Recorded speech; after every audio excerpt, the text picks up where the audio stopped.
I mean, it's also no surprise to see Arsenal not get a result here, but to see them, lose the way that they did, it was a bit disappointing. And after this game, it was like, yeah, that's it. It's really like what Patrice Evra said. Watching Arsenal is like watching Netflix. Next season. Yeah. So, but then when City dropped points, it was like there's hope again. Yeah, this weekend we had all the top teams dropping points except Liverpool. So Liverpool. So I just hope that we can find some silverware from some cup, or I don't know. The league is probably. Oh, so you've thrown in the towel for the league? I mean, I just being a realist here, lah. Okay. Right? Okay. As much as I want to hope, the hope will always be there, lah. But on paper, you ask me to put my money where my mouth is. The hope that kills you, I'm not gonna be taking Arsenal. I said that to my wife this week. Yeah. I guess with every change for a team, especially when it comes to their manager, there's probably that sudden motivation. Same lah, like you change girlfriend, you're also like, wow, you want to go out on date lah, you wear nicely. Yeah, new stuff, and people also probably, I mean the players themselves also. Oh, this is that thing that people talk about, like at the first time you buy something for a girlfriend, don't buy something so big. After that, you just got to keep buying bigger, right? I think this is what Manchester United is doing. It's like, wow, 5-2, we can score 5 goals in the game. No, but then they shouldn't be doing that. You buy a Rolls Royce on the first date, no? Yeah, that's what they did lah. They shouldn't. Oh man. Welcome everyone to episode 10 of SG FanTalk, where regular guys talk about the not so regular game of football. And today we have Kwok, who is officially or unofficially back with us. I think it's been a 2-man show for the last 3 or 4. 3 episodes. Yes. That's right. So we would like to welcome Kwok, Jeremy. Welcome back, Thank you. Kwok. And of course Mana, sitting over that side. Ever so what's the word? Energetic. Yeah, energetic. So okay, maybe we just talk about Kwok and his recent recovery from an ACL operation. How did that whole process or that whole operation went for you? I believe this is your first major one. Yeah, so I think in terms of injury wise, it's not anything that you want to go through, obviously. But the recovery process has been quite smooth. I'm walking quite normally already. Maybe my bend of my knee is not full, but almost there. So in terms of progress, it's been quite good. There's a lot of muscle atrophy where my muscle has shrunk. Yeah, so my leg is skinnier than ever. And we're just working to put it back lah. Okay. Yeah. I guess this one of the common things that we have, the three of us. We all three also have the same. Yeah. We did the same operation, but I think things have changed also, because when I asked Kwok about the details also, it's like they don't do the keyhole insert or keyhole method. Wait, Kwok, where was your surgery done? Mount E... Orchard, yeah. And yours was at Mount E... Novena. Yeah. Mine was at SGH. Okay. All three different. Same thing. Oh. We have the same prof who did our knees, yeah. Yeah, but he was telling me that they don't do the keyhole the whole anymore. Surgery procedure has, I guess, advanced with the times. Yeah, that is... Do you think that's across the board or just with your surgeon? Like, I don't know, there's no more screws, There's no screws involved. There was never screws in mine. Yeah, there's... Used to have screws to... Okay, screws, and then they used to like to take the hamstring. Yeah. Nowadays, the more preferred one is the quad. Oh, I don't think the option was available to us, right? The quad quad was not available to me as well. They only said they'll put adamantium in mine. That's pretty much it. And then quad is actually a more stronger tendon than the hamstring muscle, right? Quad is a muscle. Muscle, sorry. Yeah. And muscle, not... I keep thinking ACL, like... ACL, oh my god. Anterior cruciate ligament. I don't know why ligament, and then... That's okay. Yeah. It's okay. You know ACT lah. Yeah. No, but it's the stronger of the two, right? The quad muscle versus the hamstring muscle. Yeah, it's definitely more dominant for sure. Yes, and also I have a history of weak hamstrings. I mean, I've torn my hamstring. So if they use your hamstring to make your knee, I should put a quad at my hamstring. Okay, that would be good. Yeah, so I'm ramping up my physio sessions. Yeah. What are you doing for physio now? Because I think you went for physio as well. Yeah. Where? Singapore Physio, I think. Okay, I went to SGH for physio. Yeah. So you? I'm going to Shoban at Okay, 1%. Yeah. that's the name of the physio. Yeah. Or 1%. Correct. Okay. So recently I've just been doing electrotherapy as well as damn painful massage. He does the massage. Yeah, to Wow. loosen the muscles. Mm. Because you know how it has been inactive, and then also because of the injury, right? The Yeah. muscles around the ACL or around the knee has really become damn stiff. So he needs to help to loosen the area around it. And it's damn painful. The doctor prescribed like painkillers for me to take before physio sessions. Wow. Yeah, but I haven't taken. Well, let's go. That's strong, huh? Yeah. All right. Yeah. Guess how long did you do your physio for? 6 months in total, I think. And you felt it was good? I didn't think that it was anything different from the norm, I guess. They probably saw a lot of patients like me, so they just went through the whole program that they already came up with. So I don't think I asked for anything extra, like you know how they have those boot camp kind of Yeah. or back to soccer kind of a thing. And this was how many years ago? 2014, so it's around 10 years 10 years ago. Oh. Yeah. Wow.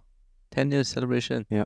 Do you feel you're back to normal? Like you can play I mean, as you were? I would say since 2015 I was really feeling that way. Oh, that's great. Yeah, so I guess that was the whole purpose, right? Why we want to do surgery, so that we can go back to sports. Yeah.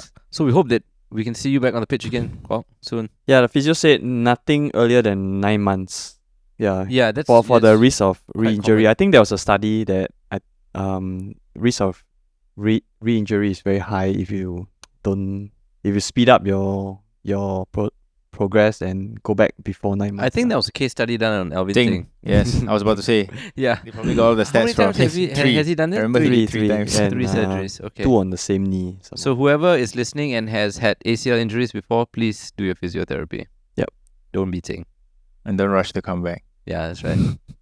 If not, then just play golf. play golf, yeah. So shall we? Yeah. Start off with the predictions. All right, I've got the predictions here with me because last week it was just the two of us. Sorry, it was just Terence and myself. We decided that we would cover Newcastle, Arsenal, Liverpool, Brighton, and Man U, Chelsea. Tez said that Newcastle would lose to Arsenal 1-2. I said Newcastle would draw with Arsenal 1-1. And the final score for that was 1-0 to Newcastle. yes. Liverpool versus Brighton. Both of us agreed that it would be a 1-1 draw. Eventually, Liverpool came out the victors with a 2-1 victory. And Man U Chelsea, you said it would be Chelsea winning 3-1. And I said 2-2, which is a draw.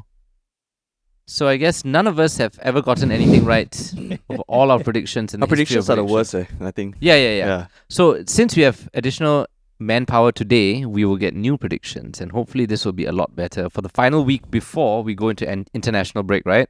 Yep. Yes. All right. Seeing the predictions, let's go first. Newcastle, Arsenal. Terence D'Souza, what happened? I think, I watched the game. I felt that there was something missing. They look a bit flat. In the Arsenal side. Mm. Not downplaying Newcastle's efforts. I think they did their job as well. Joe They Linton have, was bossing. Yeah, Newcastle were always a top 10 side, and they were definitely going to give the top teams a run for their money. So, it's also no surprise to see Arsenal not get a result here, but to see them, lose the way that they did, it was a bit disappointing. And after this game, it was like, yeah, that's it. It's really like what Patrice Evra said. Watching Arsenal is like watching Netflix. Next season. Yeah. So, but then when City dropped points, it was like there's hope again. But of Yeah, course, this weekend we had all the top teams dropping points. except Liverpool. So Liverpool were Yeah. one of those who I think now they have a 2-point lead over City City and like at the a top, 7-point lead over Arsenal. So Yeah. realistically, I'm not liking the The Arsenal odds. chances. So disappointed with this result, and they're going to be playing Chelsea next week. So I just hope that we can find some silverware from some cup, or I don't know. The league is probably. Oh, so you've thrown in the towel for the league?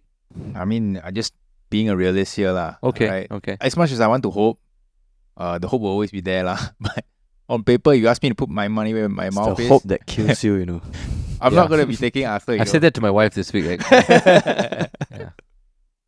Yeah, so I mean, a great goal anyway, a great team goal by Newcastle. I think Kwok's gonna touch about how he appreciated that whole. Yeah, I mean the goal is something that is, I would say, not so common these days, where a winger sends in a first time cross from actually the wing, and it was positioned just in between the two defenders, Yeah, and the header was it was good. It's like he just needed to put his head to it lah, because the like pace on the cross. Les Ferdinand or Alan Shearer hitting the ball. Yeah. I really enjoyed that goal lah. Yeah. The cross was really damn good. Yeah, and the thing is, this type of first time crossing is actually very, very difficult, but they make it look so easy. No, it's a But lost. it's It's a also lost rare. art. It's a lost art now. You look at how many crosses, like when he says it's actually from the wings, you think about that. Most of the players go down to the byline and then they cut back. They don't actually cross from the wings anymore. Can you remember the last person who did that? Leave Davis. You mean from open play or? Yeah, from open play. Okay. I don't know how you do a... I mean, usually they go back, they go to the byline and then they correct. they bring back to the other feet and then Correct. So they you cross, think about like players like David Ginola, you think about players like David Beckham, you know, the overlap from, I don't know what's his name, Antonio Valencia. I only know Manchester United players, by the way, but I mean, whether it's Mark Overmars or any of these fellas coming down the wings and crossing it early. I think I've seen some of the players, or even in the past week, some of the teams actually starting to do this. Yeah. When they break, they Right. tend to cross earlier now rather than really dribble all the way in. And it's led to some goals actually, which is quite interesting. I see I think Brighton has done a shift away from the false nine. I think I touched on this before. Yeah. More number nines are emerging. I feel not so fluid already. You actually have a target man. Yeah. Like even Man City, they got Haaland, and if they cannot score, who they put on top? John Stones, right? So they For set pieces. for set pieces, and I see now there's some evolution back. Oh, is it called evolution? Maybe. Or called retardation?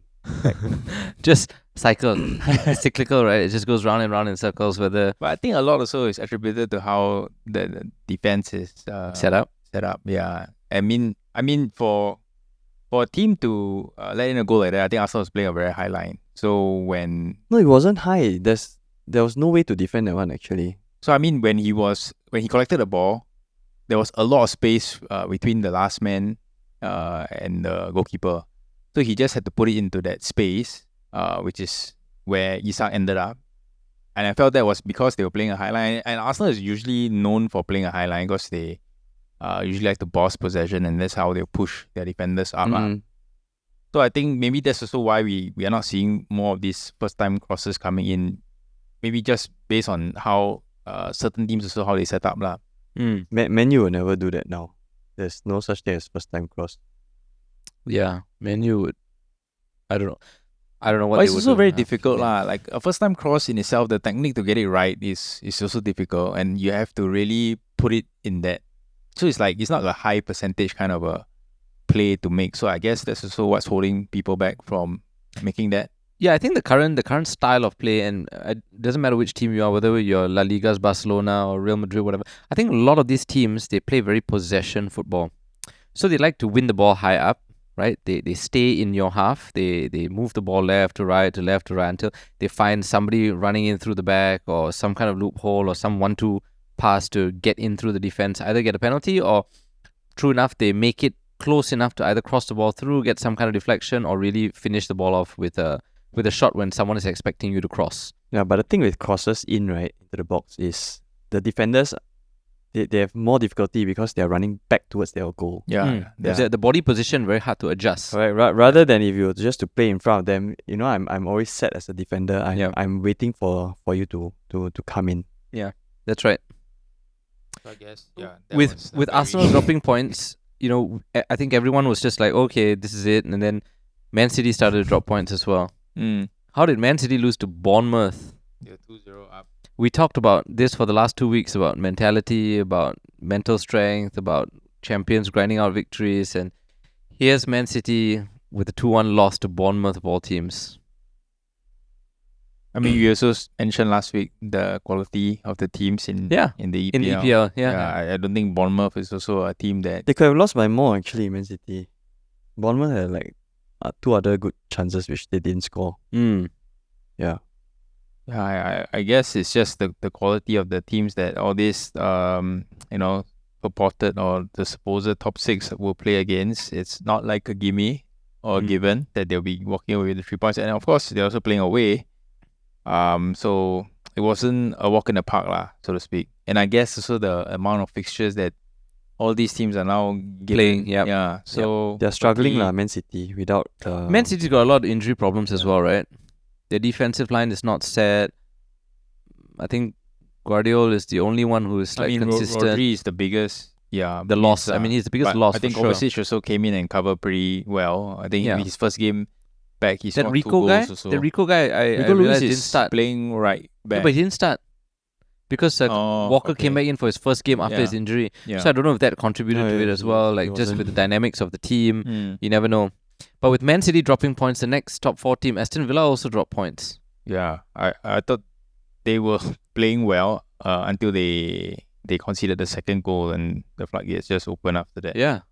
I don't think, I know for FPL for sure, a lot of people dropped certain players, Solanke. I think Son also wasn't picked very highly because the whole season he hasn't been doing much. And he also got subbed off actually quite early as well. Yeah, I think they're saving him for the weekday games. He was upset when he got subbed off. Yeah, of course. I mean, rightly so. Club captain, isn't he? Yeah. Yeah. But yeah, Spurs again with a huge victory 4-1 against Aston Villa with the local derby. I don't think anybody expected that. But then the surprise, I guess, was that Nottingham Forest still kind of chugging away at this and chipping away at the top 4. I think they're now sitting at 3rd, if I'm not wrong. They're sitting at 3rd with 19 points. Still, the gap is not huge between the top, I would say, 6 teams. It's probably like 7 points between the top 6 teams. There's a lot to play for. Do you think the title is wide open, or do you still think, okay, it's a 2-horse race? I know we talked about this last week as well. Is it just going to be City and Liverpool, or do you think someone else has a chance to just slowly, just creeping in? Based on the league tables now, it looks like a 2-horse race. Yeah, I don't see how anyone can catch up to those two. Forest can keep up their pace. Villa's squad, I think it's too thin with Europe commitments. I don't think they are able to perform on the highest level every game, and it looks like they are tired. I mean, you should ask me, right? I've been watching following the league table the last 2 seasons. I've always thought that 3-4 points is doable, but City was always out of reach. For the Arsenal. And it just goes to show. So Liverpool, City, real top sides when they already have the lead at the top. Yes, they might drop points, but you are also going to be expecting your own team to be dropping points as well. So that's where the difference lies. So I guess teams like what Kwok also said, Forest, they probably won't be there. They probably finish, I think, a good top 10 would be a good target for them. I mean, they'll probably finish top 8 lah. Yeah. They also brought in a lot of players, right? They did. 3 points from safety, right? Yeah. Now 19 points. Who? Forest. Forest is 19 points. Anyway, I think the highlight of this week, which everybody was kind of anticipating, the biggest match of the weekend, that was Manchester United versus Chelsea, especially because this is the first EPL match without Erik ten Hag. As you guys remembered, we spoke about Erik ten Hag being sacked last week just before we recorded the podcast, and now at this time when we're recording the podcast, we know for certain that Ruben Amorim is taking over on the 11th of November, and that will be during the international break, which gives him 13 days to prepare for the first match against Ipswich.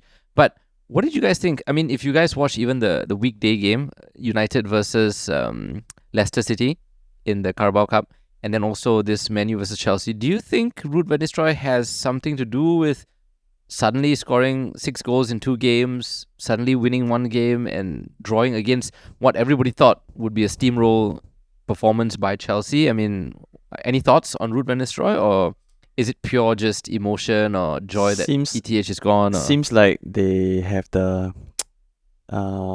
motivation to perform and impress the new manager. Yeah, and maybe what they've written in the news that Ten Hag's system is too rigid. Seems to have be more free lah to, but I think the squad quality is still very poor. Yeah. I guess with every change for a team, especially when it comes to their manager, there's probably that sudden motivation. Same lah, like factor you lah. change girlfriend, you also like wow, you want to go out on date yeah. lah, you wear nicely. Yeah, new stuff, and people also probably, I mean, the players themselves also. This is that thing that people talk about. Like at the first time you buy something for a girlfriend, don't buy something so big. After that, you just got to keep buying bigger, right? I think this is what Manchester United is doing. It's like, wow, 5-2, we can score 5 goals in the game. No, but then they shouldn't down be doing that. you, you buy a Rolls Royce on the first date, no? Yeah, that's what they did lah. They shouldn't. Oh man, because it's quite surprising how a lot of the results that we've had recently. I think people pointed to what's his guy's name, Casemiro, losing possession twice against Liverpool and allowing them to score 2 goals. He's gotten a lot of red cards, and suddenly out of nowhere, coming in against Leicester City in Carabao Cup. Given, I mean, Leicester City fielded not their strongest side, but to score 2 goals, one amazing long range effort, and another one his own header from a set piece rebounded off the frame and then he put it back in.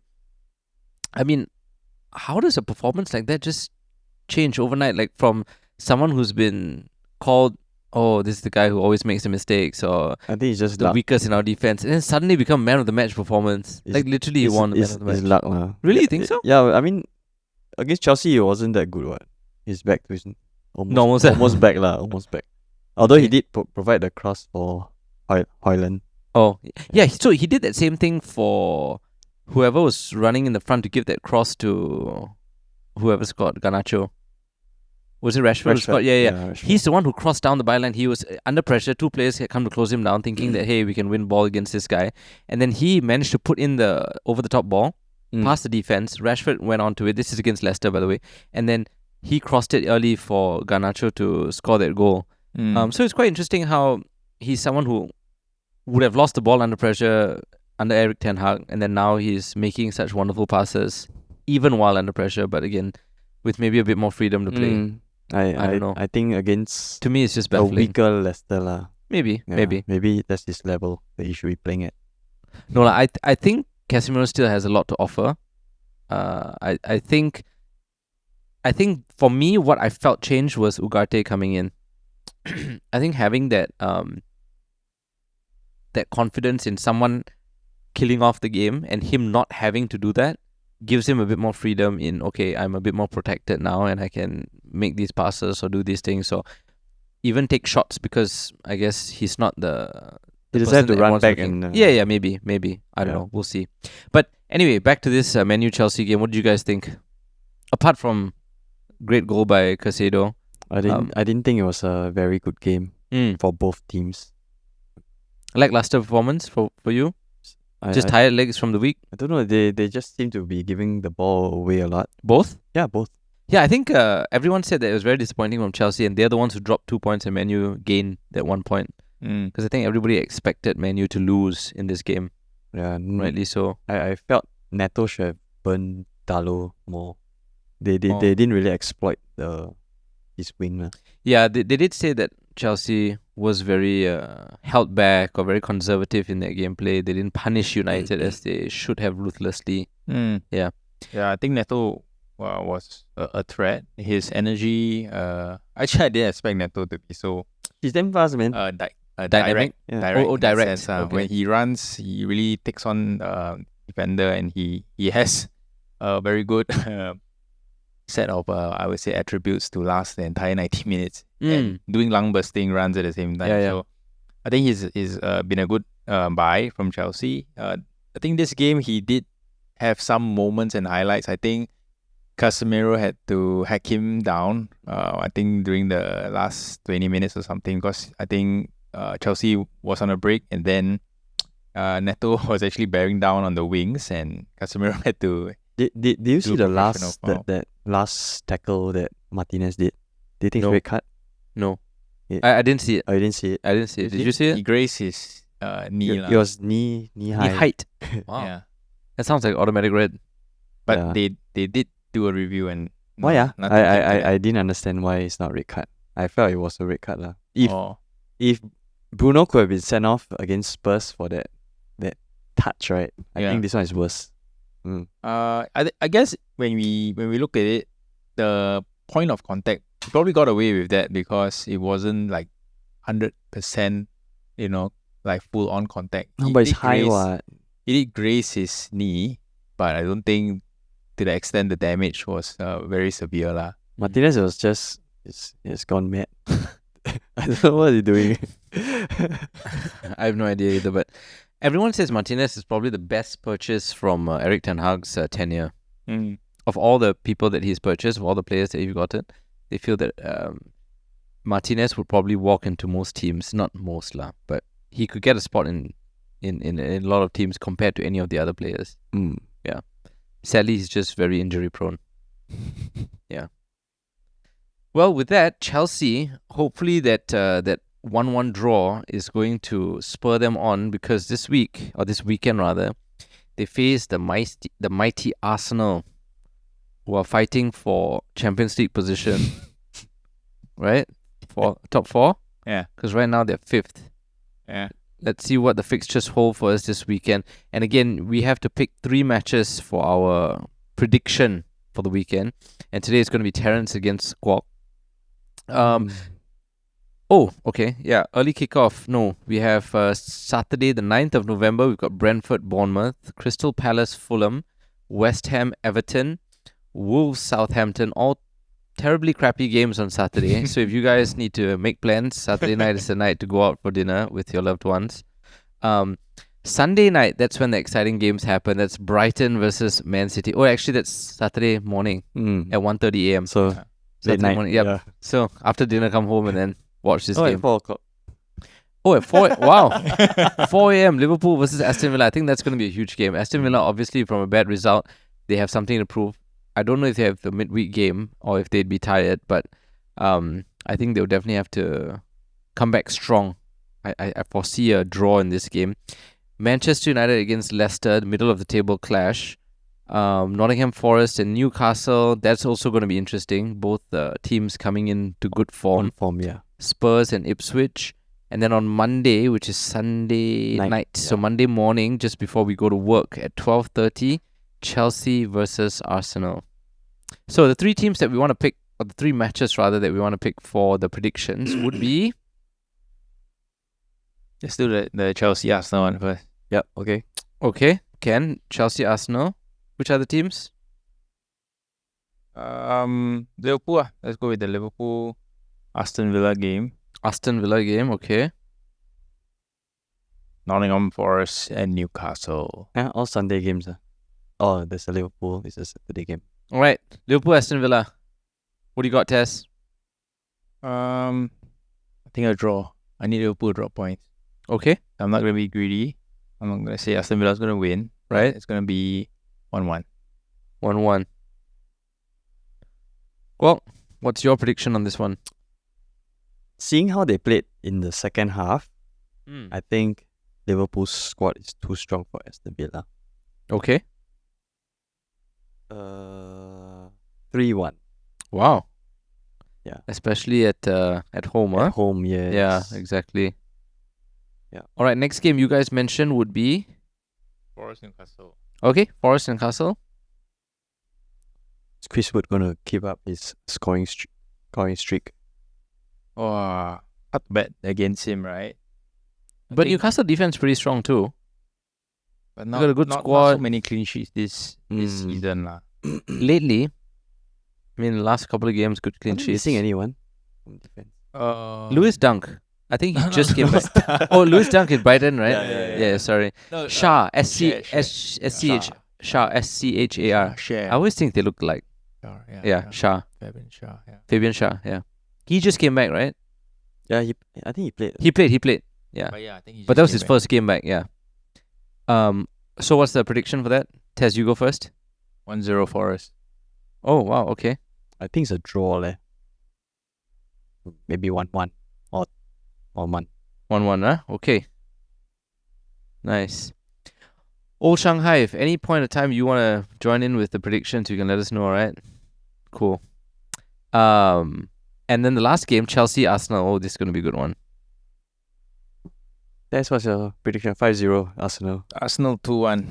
Away victory. Away victory. I've got Nicholas Jackson on my team. Yeah, we're going to FPL after this. Interesting, because FPL has a lot to talk about this weekend. So, Just saying. I don't know. Sancho will be back now, right? Maybe they missed him this weekend. That's why they played. Maybe. I would say Arsenal to blank again. 1-0 Chelsea. Wow, okay. Who's the strikers for Arsenal? Arsenal. Striker, right? Kai Havertz. Havertz. Kai Havertz is their number 9. He's your point guy. And then you've got Jesus Martinelli on the coming left. Yeah. He's Saka on the right. Jesus comes in second half, if I'm not I think wrong. they're really missing Odegaard. Oh yeah, definitely. Odegaard is the guy who he's the swings the link, ball. eh.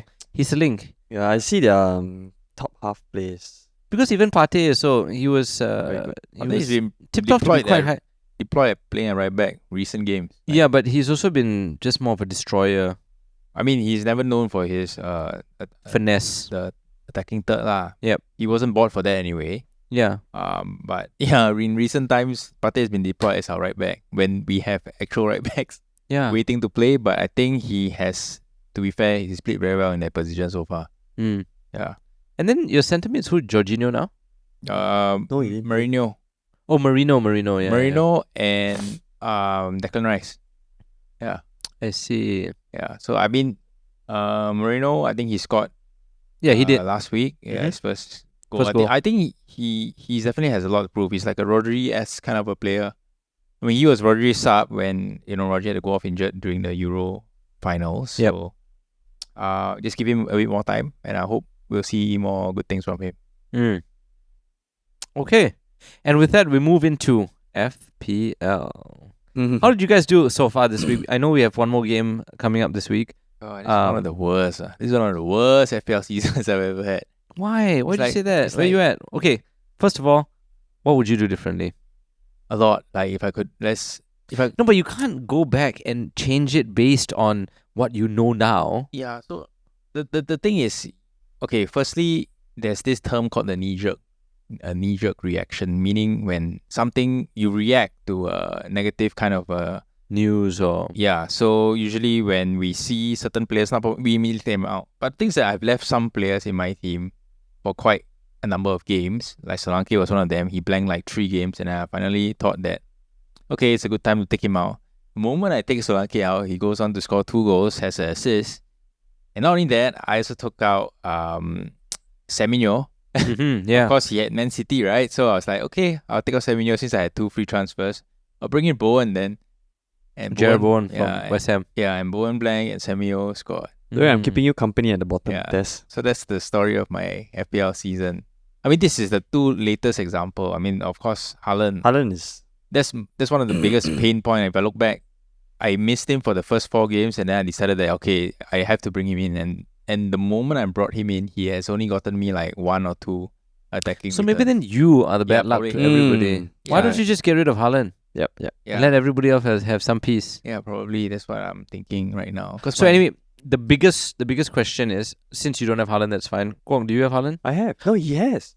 no, you do? I have. Oh, Haaland. okay. Yes. So at this point, seeing how much Haaland has not done for you guys, would you drop Haaland, seeing the amount that he's worth, obviously, to pick up like 2 solid midfielders? Like you can have a pretty stacked team when you drop Haaland. Yeah, I mean, that's You can what- have a pretty that's what I stacked was- midfield who's gonna get you more points than Haaland can get you. Would you do that? Yeah, that's what I'm thinking of doing. Maybe you should bring in... Would you do that Salah. before or after the international? Yeah, Salah has been racking up points, man. Woo-wee. And If I you don't had, have Salah, something is wrong. and I have Salah from the start, and I took him out during my wildcard week for Haaland. Wow. Yeah. Wow. Yeah. It was always my strategy is always to have a Lose. my strategy was never to have Points. expensive forwards. Mm. Yeah. But then Haaland is the most expensive forward. Yeah, but I mean Haaland was Although one of he's dropped in those- value, Haaland was and he will continue dropping in value. So if you want to let him go, you got to let him go quick. Yeah, but he's one of those exceptions in recent times where you have to have a forward like him in your team. If not, you're just losing out to everybody else, and kind of make the game a bit more predictable in that sense. So the interesting thing is, if you drop Haaland, it is going to be very difficult to pick him back up. Yep. Because if you want to pick him back up, you probably got to sell 2 players just to get him. Yeah. So would you still drop him, although he's not performing? I mean, that's the easiest way to get to Salah right now is to drop Haaland. But of course, the end game is to have both of them and then probably look at lowering your defensive and the forward budget. The defensive budget doesn't get you many points at all. Very, very, very rarely so do they get you points. I think with the exception of Trent was actually one of those that had Trent has been pretty weak lately, though. The point per value ratio was pretty high. I think he's one of the more consistent kind of defenders that you might want to invest in. That's because he's a set piece taker. Every corner he yeah. takes. So even if Virgil van Dijk scores, he's going to get an assist. That's the only reason why. And also if you realize how bonus points are calculated, what he does is actually contributing a lot to bonus points. That's why he's key passer. Yeah, he did key passes, shooting, blocking every now and then, tackles also lah. But in general, it's because of the attacking threats that he poses, and the ability to get more bonus points with people like Trent lah. Yep. But yeah, I mean the FPL sucks to be me. Yeah. I really hope that Mbeumo scores a hat-trick tonight. I mean, okay. Not that I've triple captained him or whatever, but I mean, he's just on my team and I'm doing okay. I think I scored just a bit above average this week. I'm on the average. Yeah, just slightly above average. With 2 players to go. Nothing crazy. I've chosen I swapped out some players last week and you have Salah. And I do. Haaland. I do have Salah, I've got Haaland, I've got Welbeck, who's been really consistently giving me points over the last few weeks. I brought in Welbeck. Finally, Johnson is on the higher end of points this week as well. But I don't think he's one of those consistent performers, so I don't think that he's going to be getting many points over the next few weeks. I am considering dropping Haaland and then picking up like a proper midfielder after I drop some useless guys who are in my bench, because I think coming closer to December, I want my bench to be quite stacked as well, so that when I play the bench boost or when I play for a specific weekend, I definitely want to rack up some points there lah. Yeah. Yep. Yeah, but that's it for my FPL. I think this week I'm not going to do anything. I'm going to reserve my what do you call this transfers for next week, especially since it's international break. I think that's important for everyone to know. Once international break goes, injuries happen, things happen, so we don't know. Man U gets new manager. Exactly. Yep. So with Man U getting a new manager, I just wanted to ask this question. I've been thinking about it on the way here. Is identity important to a club? What do you mean? What kind of identity? Like style? Like footballing identity. Like who you work for, right? You mean that, right? No. Or you mean the style of play? Yes. Is it important? Yeah. Is it important? So what? Okay, what's one typical the tiki-taka identity? Sure. So Barcelona is known for, their passing, their tiki-taka, possession football, as does Manchester City, who is very possession-based.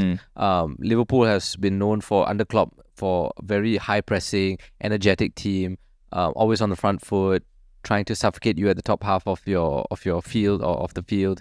You've got, back when Ranieri was in charge of Leicester City, they're known as a counter-attacking team where they just soak, absorb, slap the ball to Vardy, and he just sprints with a red ball. That's literally what they used to do. And they got good at doing these things. One trick pony, you might want to say, identity, you might want to say, football philosophy. I don't know.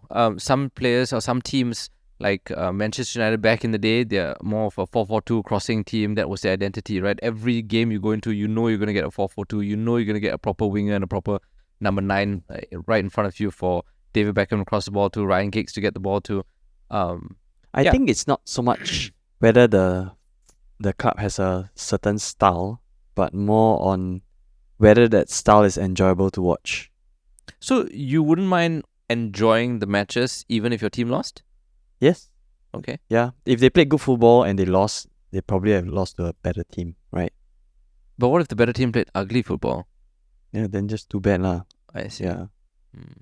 So you wouldn't want your team to look on paper and say, oh, this is how Man City is going to set up, and so I'm going to set my team up to counter the way they are set up. Or would I be stubborn and say, no, this is the way I want to play. I don't care how other teams set up. The way I play should be able to annihilate or destroy any other team. No, of course, the teams should adjust according to their opponent, right? And they should play in an attractive way. I don't want a Mourinho kind of park the bus park kind the bus, of. Okay. And then Park the bus wins leagues and wins games. yeah, but as I watch football, Yeah, you want it to be enjoyable. Yeah, Okay. I Enjoyment is key. sit down and watch proper football, not someone that's Mm. just pumping the ball. Yeah. 1-0 victories based on penalties and whatever shouts. Okay, Terence? But I mean, of course, you have to see the squad that you are the cards that you're dealt with, right? So if you're a manager, you come into the team and you don't, or you lack certain players to play a certain system, and that also, I mean, there's a lot of variables, put it that way lah. Of course. We're talking about this identity thing. So I guess to Man U's credit, maybe Ten Hag was also trying a different, kind of a style of play just so that he could get the right mix to achieve the best results for the team lah. And unfortunately, that didn't happen. But apart from that, I think it's hard to have one unless your team is very decked. Like Madrid, I mean, that's the first team it comes to mind when they don't really care who they're playing because they just know they're going to score more than the other team. So that's just this is an example of how you would just enforce your own football. But that's also because their squad is decked out with so many superstars. Yeah, so I guess resources is also a big part of this identity thing.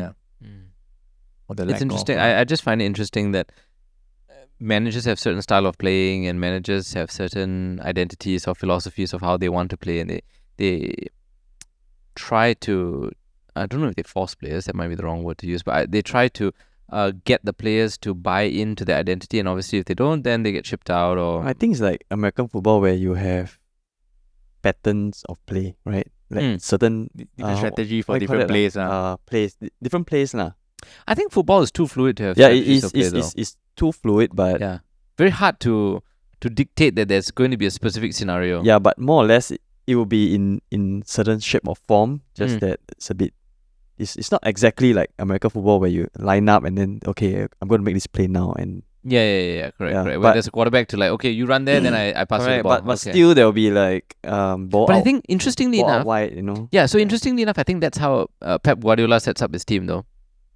I think Pep, noticing how they play and watching the Man City games, I think he is someone who sets up the teams by saying, when this guy gets the ball, his job is to put it in this general area. You, as a player, should be in this general area to receive the ball. And you need to fight for that ball. Because that's how I've seen, somehow, when the balls come through the middle, the players just make like a one-touch pass into that space. And then, Kyle Walker, flies down the side, or whoever it is, just, what's the guy? Nkuku, right? No. No, the other guy. Doku. Doku just like runs onto the ball. And it's always just this consistent standard of, we move, the ball just moves around this specific, and suddenly one ball over the top, and then they push forward. And it's very set in that way. Easy to watch. I don't know if it's easy to stop when it's happening on the field, because again, how the defense is set up, whether your pace can handle the ball movement and the passing, and whether your closing is quick enough and all that kind of stuff, right? But yeah, there's a very specific run and style of play. I think maybe, again, like you said, Erik ten Hag very rigid, right, with his style of play. With Ruud van Nistelrooy embodying what I guess he learned from Alex Ferguson and playing with United in the 90s and early 2000s, he could have just said, hey, go there and express yourself, right? Like, you guys are footballers, you know what to do, I don't need to like teach anything, but this is how I want to form the team and set up the team as in terms of positional and just overarching roles, but eventually just go and do what you need to do. No, I think for Van Nistelrooy, he couldn't. Couldn't what? he couldn't impose a style because he's yeah, only interim, and then as a player you don't want to be confused. Oh, right. I'm going to learn this for next 3 games, and then Right. a new guy comes in. Yeah. So I think for Ten Hag's team during that time, too many players were playing everywhere, Yeah. and I didn't have a set position. Like Dalot's on the Mm. right, sometimes Dalot's on the left, sometimes Dalot comes in, Dalot stays out, and then you got Mazraoui playing number 10. Yeah. It's just weird. Okay. So I know, Tez, you mentioned this last week.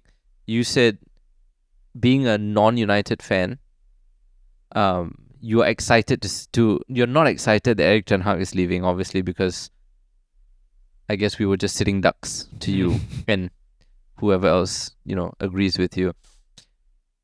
Are you excited for someone like Ruben Amorim to take over, to bring more excitement to the EPL? You're like, oh man, this is just going to mess up and Arsenal will not win the league for another 5 years, or what's that situation? Because I will ask the same question to Kwok, like if he's excited to see Ruben Amorim, but I just want to ask you first. I guess the struggles United are facing, any change is a welcome change. So I think it's a positive. But you're a thing. non-Man U fan. Yeah. I think I'm just answering on behalf of all United fans. I don't think anyone would be sad to see this new guy coming in. I think everyone is looking forward to this new change, and hopefully, bring about a new set of results, positive ones. For the people on the other side of the fence, though, we're just hoping that it's the other way around then. You know that he is the youngest manager to ever manage an EPL team. Okay. I just stats. And he's also the youngest manager ever at Manchester United. I just find it hard then to, win over the respect, but I guess he would have to prove it, right? Yeah.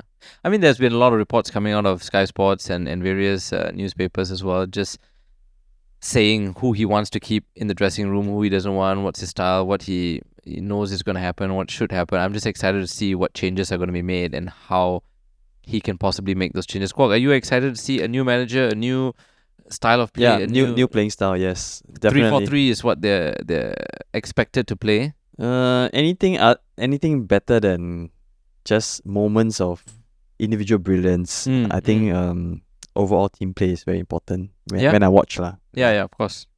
Okay. Cool. So we have next week to look forward to before we take another 1 week break and go for international break, and then we'll come back again, I guess, for the Christmas run, and then we go into a new round of wildcard, and hopefully they'll reveal what the token is supposed to do on FPL, right, Terrence? The mystery ship. Yeah, so you're going to find that out for us and let us know when they find out, when they release that information. I think it's probably the second half of the season. Yeah. Excellent. Okay. I think with that, we are all wrapped up for this episode of SG FanTalk. Yep. And hopefully, at the next one, we will have more manpower. Thanks again, Kwok, for coming. Happy to be here. Yeah, good. And always. And hopefully that your recovery journey will improve quickly with what did you say? It was 1 degree? No, 1%. 1%. Yes. Your recovery will 1% every day. Get better at 1%, and that you'll join us soon on the pitch in our Masters League. We're looking to form a team, so if you guys are also Masters, do let us know. We want to form a team and join this Masters League. We've got to be 45 years old and above, though. I thought 40. So, yeah, I know. So this week, crazy thing just happened, but this week they said the new season that just started, only 2 players can be under 45. Any age, so you can be 12 years old also, but must be under 45. Everybody else must be above 45. And you wouldn't be in the first pick, but they would definitely want a 20 or 30-year-old. No lah, no 20 or 30-year-old will play for this kind of team unless they're the son of the player lah. You know what I mean? Okay. Yeah. Or you should turn around and say that no 20 or 30-year-old play like you, right? No, that's not what I meant, but if there are anybody out there, come let me know. Okay, with that, we'll just wrap up this episode of SG Fan Talk. Thanks, guys. We'll see you guys at the next one. See ya. Bye.